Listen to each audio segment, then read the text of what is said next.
Hi friends, welcome to my channel. இன்றைக்கி BB8 Vishal செஞ்ச பூண்டு சட்னி செய்யலாம் வாங்க. பூண்டு சட்னி பல விதம் இருக்குது. இதுவும் நல்லா தான் இருந்தது, கொஞ்சம் ட்ரை பண்ணி பாருங்கள். இது பூண்டு நல்லா நைஸாக வெட்டி எடுத்துக்கணும். இது எண்ணெய் இப்படி 2 விதமாக செய்யலாம்.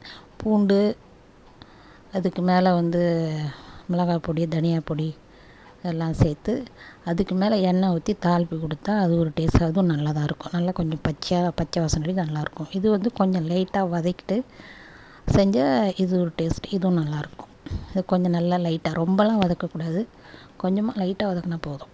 அதுக்கு காரத்துக்கு ஏற்ற மாரி மிளகாய் பொடி, தனியா பொடி சேர்த்து அதை லைட்டாக கொஞ்சம் நேரம் வதக்கிட்டு உப்பு தூள் உப்பு சேர்த்துக்கிட்டால் சீக்கிரம் எண்ணெயில் கல் உப்பு சீக்கிரம் கரையாது. நான் கல் உப்பு சேர்த்துருக்கேன், அது ரொம்ப கரையவே இல்லை. ரொம்ப நேரம் அதை நம்ம போட்டு அப்படியே நசுக்கி விட வேண்டியதாகிட்டுது. தூள் உப்பு சேர்த்துக்குங்க. சூப்பரான சட்னி ரெடி.